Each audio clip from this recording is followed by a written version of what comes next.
Do you feel trapped in your job? Do you want to leave but you just don't know what to do? Well, in this video, I'll share some of the core reasons why people often feel trapped in their job, one of the first fundamental mindset shifts we need to make around it, and some of the first steps we need to take to start moving towards a job we enjoy and is more fulfilling to us. Hi, I'm Chris Littlefield. I spent over 15 years training leaders at top companies around the world how to build and maintain cultures where their people don't feel trapped every day. Let's jump in.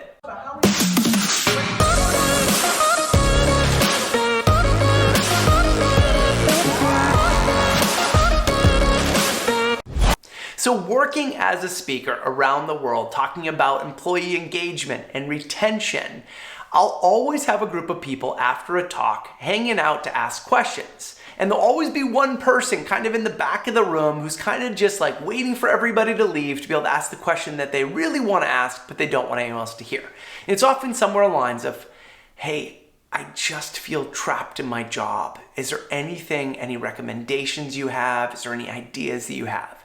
And so I'll always follow up by asking, why is it you feel trapped in your job? And always be a few different reasons that they'll share. Like, I've been doing this for so long, I don't know what else I could do. Or there aren't many employers in town and this is the only one that pays decent. Or I'm the sole breadwinner in my family, or we get health insurance from this, so I don't feel like I could leave because so many people depend on me, right? And those are the reasons why people often say that they feel trapped in their job.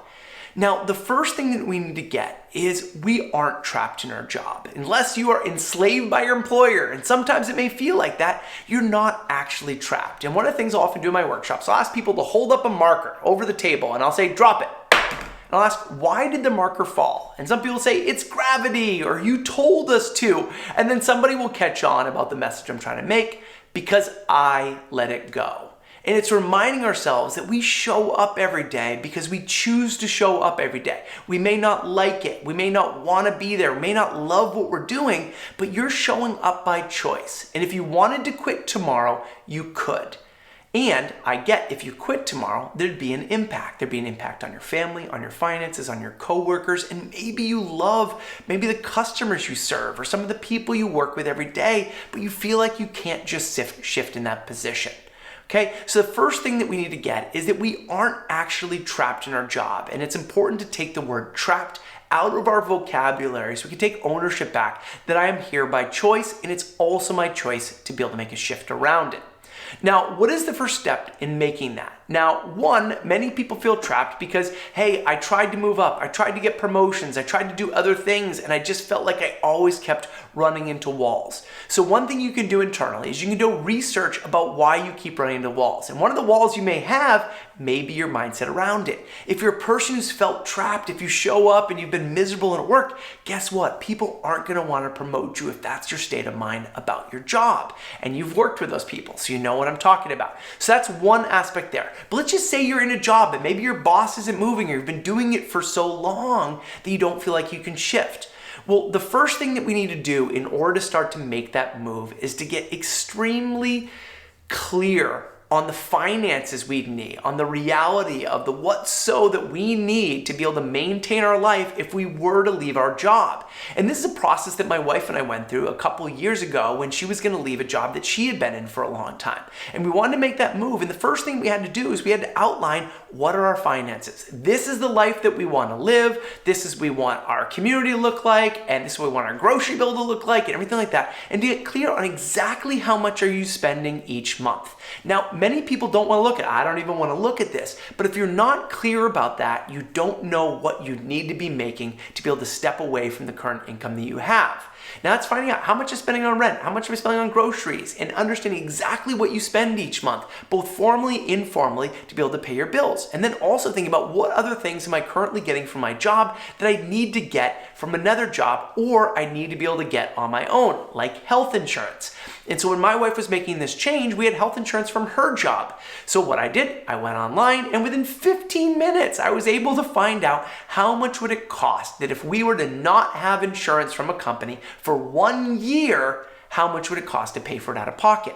And in reality, it was about half the cost that I expected. Was it cheap? No, of course not. It's my wife and my daughter and I. No, it's not cheap, but it was possible. And if we plan for that expense, it doesn't mean I'm going to quit tomorrow, but what it does mean is how much do I need to have saved up to be able to cover that insurance for 6 months until I found another job, if I was to leave. Okay? And so once we're clear on that, we know what the playing field is and what we need to be making financially, what we need for insurance to be able to leave. And once we know the parameters of that, we know the game that we're playing. Now, how do we change jobs when we've been doing the same thing for a long time? Well, many times people don't realize that they have transferable skills. Maybe you've been working at a nurse for a long time, but you no longer want to provide direct patient care. Maybe you've been working in manufacturing, you've been working in IT, and you want to change. I think the first thing that we need to look at is taking my current job. What are the different skills that I have? What am I doing each day? What am I working with customers? Am I providing patient care? Am I managing documents or managing other people? And just think about all the skills that you use every single day in your job. And then also think about the skills that you've used in previous jobs or previous roles and write them all down and think about all the things you can do. One of the things that I find is when people feel trapped in their job, they forget that at one point they may have been passionate about it. At one point, they may have loved something they did. They may have been in a different role before, and they have a skill set that they used to use, but they don't use currently. And that's also a reason why people often don't love their jobs. Okay, so map that out. So first, my finances. What would I need to be able to make the shift? And then second, get clear on what are my transferable skills, and then start to look at what are the options giving those skills that I could explore. And start taking a plan to just research. What are some different roles that are available in my current community if I didn't want to move?